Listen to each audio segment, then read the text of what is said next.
Hi, I'm Maggie. Thank you for stopping by Crafts the Charm today. I'm so glad you're here. You might have seen this mirror in the background in some of my videos. I used it last week. I put it on the mantle of my little faux fireplace to put in front of my basket.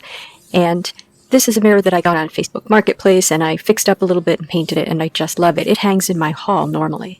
But when I put it on my little faux mantle in front of my basket, I decided that I wanted to have something like that to go on my faux mantle. So that's what we're going to do today. So I think the way to do this properly would be to buy some molding at the hardware store and build this, but I wanted to see if I could find a shortcut way to do it. So I poked around in my attic where I have some picture frames that are no longer hanging in my home, and I found this 16 by 20 inch frame. And then I went looking for something that I could put inside the frame that had a little bit of dimension to it. And I went to the Dollar Tree, and they have this garden fencing, and it looks like lattice, basically, but it's got a little dimension to it. I don't know if you buy like a plastic lattice at, say, Home Depot, if it's got dimension to it. I think it's just flat plastic. So I really liked that this had a little bit of depth, and I'm going to use 2 of these. So the first thing I did was take off the stakes, because these are meant to be stuck in the ground, I guess around a garden. And I used my Aviation snips for that, got as close as I could to the bottom, and then I used my box cutter knife to clean up the edges of that. It was very easy to clean up with the box cutter once I had cut it with the Aviation snips. Now, it also has a little hook on the other end, I guess, so you can attach it to the other side, but I don't need to worry about that because the piece is too long for my 16 by 20 inch frame, so that part isn't going to be part of my mirror. If your frame is longer, then you might have to cut off those pieces at the other end as well. So for length, I basically just need to cut off that last set of 2 diamonds at the end, and it's just not long enough when I do that. But I wanted to have some symmetry, so I'm going to do something at either end to cover up where there isn't going to be any lattice. And I did that for both pieces. Now, 2 pieces of this is too wide, so what I'm going to do is take one piece and put it in the center of my frame, and then take the other piece and basically cut off the edges of it, or cut the middle out of it, so that I can put an edge on either side of my middle piece. So what I needed to do was to measure that very carefully and then cut through the pieces. And unfortunately, the exact size that I needed is where there is sort of a bracing piece of plastic underneath. So it was a little bit tricky to cut this, but basically I was able to cut the whole thing with my Aviation snips. I just did a little bit of extra cutting in some places to make it easier. Now that I have all of my pieces, I'm going to fasten them together. And there is glue that you can use on plastic that works quite well. I don't have any right now, and I do prefer mechanical ways of holding things together. So what I'm going to do is fasten these together by putting pieces of wire through the back. So I'll show you what I found was the best method for this. After I did one side, I found the best method. I started by drilling 2 holes in each diamond of the smaller piece.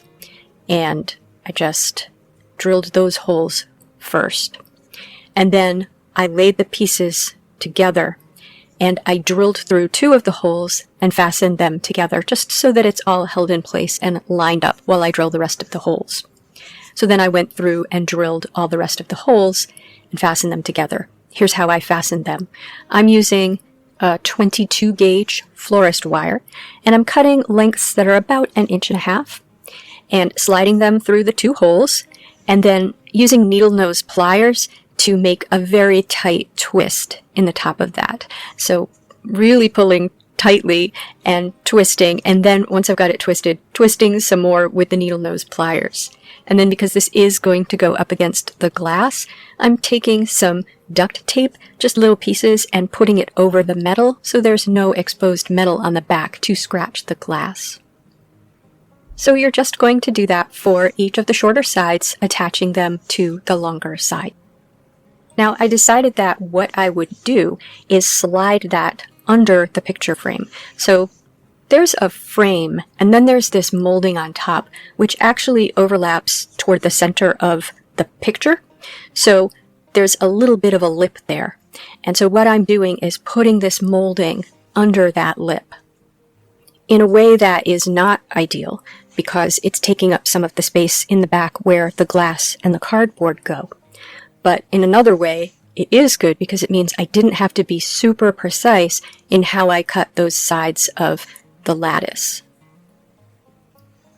So with that in there, though, it still isn't quite tall enough. Now, I happen to have this little piece of molding lying around. It's a 1/4 inch by a 1/2 inch by 4 feet, and I'm going to cut pieces of this that I can fit inside the frame over the lattice at the bottom and the top. And so what I did then was I sanded it so that it was a tight fit at the bottom and the top, and then I used some wood glue to attach it in there. Probably a little nail or a staple would have been a good idea, but I just used wood glue. And now I think I've lost footage of it. I tried to staple the lattice to the back of the frame, but in one spot it cracked my lattice, so I decided not to do that. It's stapled in one other spot. So I hot glued it to the back of the frame just to hold it in place while I'm working on it. And then what I did was I took some spackle and I just put it around each of those pieces of wood that's at the top and the bottom, because there's a gap between the wood and the frame, just to make that look like it's part of the original frame. And now, while that is drying, I'm going to work on the glass. And I'm going to show you this final piece 3 different ways at the end, and you can decide what you like best. I'll show you what I did. So I just want to show you this mirror first. This used to be a window in my home, and then when we had some work done on the house, we had to lose the window. So I bought this mirror and cut it to fit in where the window was, and I put the mirror there. But it was very, very reflective. So what I did was I covered it with something called gallery glass.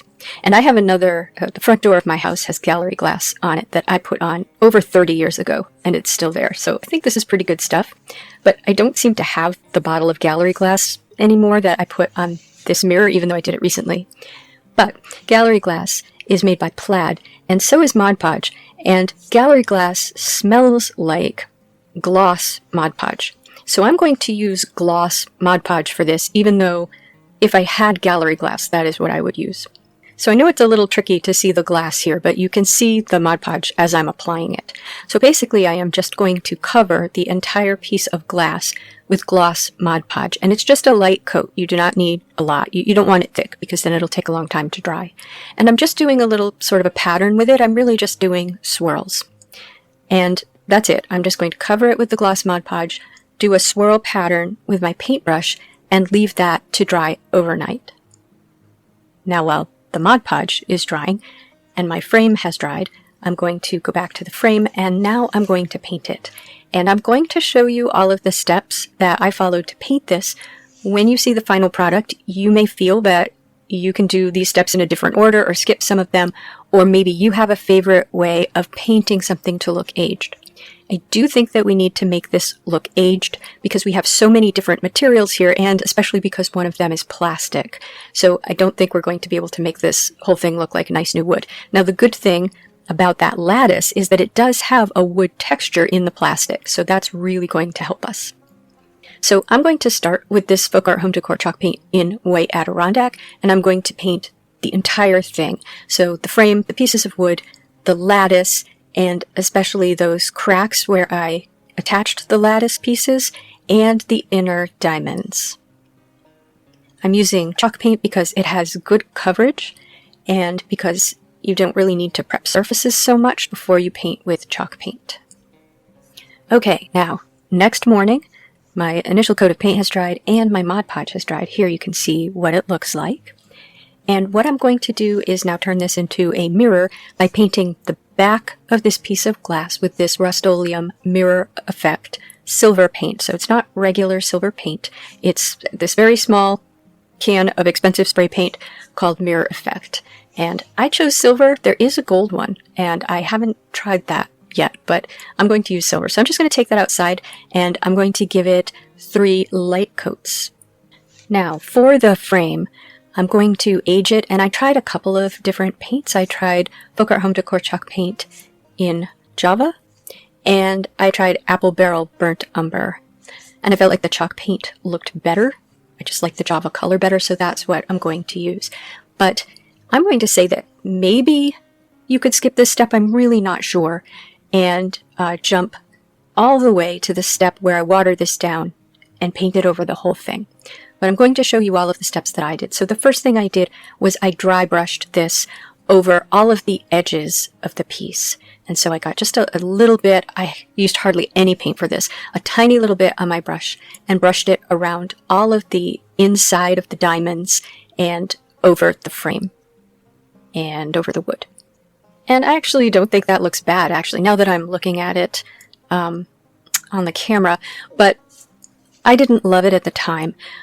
So it's paint, so I say go very, very lightly, and you can always add more. And if you do go a little too heavy, you can always paint over it with the white adirondack, which is what I'm doing. I've got a little sponge, and I'm just dabbing over any place where I felt I was a little too heavy-handed with the brown. Now, inside those diamonds really needs to be painted with the brown. If this is going to look like it's aged and possibly grimy, inside the diamonds is definitely a place where it would get grimy. And I started with just the straight paint. But before I show you what I did that I felt worked really well, I did dab over the entire piece with Folk Art Home Decor chalk paint in sheepskin. Now, this is a white paint with a little bit of a yellow tinge to it, so if you don't have it, you could just add a little bit of yellow to some white paint. I felt like this would give it more depth to have multiple different whites in it. Now, here's what I thought worked really well. I heavily watered down the Java paint, and I painted it on the inside of all of the diamonds, and then dabbed them with a cloth. I also did it around the inside edges of the frame. But then I decided maybe I did this whole thing in the backwards order, because you really want the dark to be in the crevices and underneath the light, I think. So I watered down the paint, and I painted it over everything and dabbed it off with a cloth. And I was very careful to get it in the crevices. And then once I had done that, I thought it still wasn't dark enough, like in the corners of the piece, and especially this frame has little like balls all around the edge. Those really need to have dark stuff in between them. So I went through and went over all of the recessed edges and let it sit for a little bit longer, and then dabbed it off.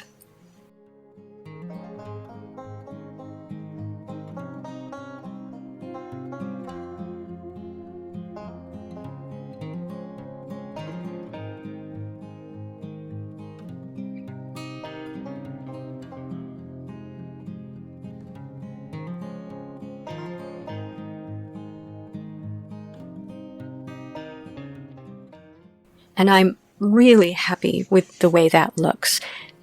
It doesn't have a lot of contrast though, and I did want this to be white. So now what I'm going to do is paint it white.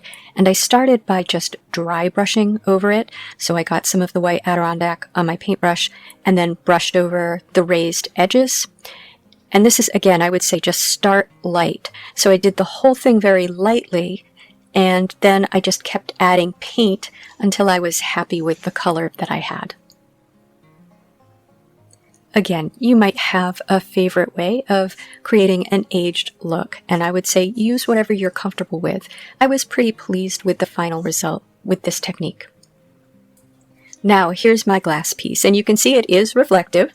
It's mirror on one side, and it's that Mod Podge technique on the other side. And you can see it's not, I didn't do a lot of layers, and I didn't do any black on the back or anything, so it's still a little bit transparent. But because there's so much in this frame, I wasn't able to put the glass in and then fasten it in with the little points that are around the edge of the frame. So what I ended up doing was putting the cardboard back on it and then going around the edges with duct tape. And that actually held it in quite well. But I wasn't super pleased with the mirror. So I want to show you the 3 ways that I put this mirror out. And I think, well, I'll tell you my favorite after I show you. So the first one is the mirror with the Mod Podge side outward. And the second one is the mirror with no glass in it at all. So I really shouldn't call it a mirror, should I? The frame with no glass in it at all. And then the third is the frame, but with the mirror side facing out. So without that Mod Podge technique, I just turned it around. And so that is the side that I actually spray painted on. That's not the side you're supposed to face out. But that's my favorite. Anyway, I would love to know what you think. I would love to know what you think of this whole project. If you think it looks terrible, just looks like plastic inside an old picture frame, or if you would have done it differently, which is your favorite finished product. If you have one, please tell me in the comments. If you liked this video, please give it a thumbs up. And if you enjoy this sort of content, please subscribe to Crafts the Charm.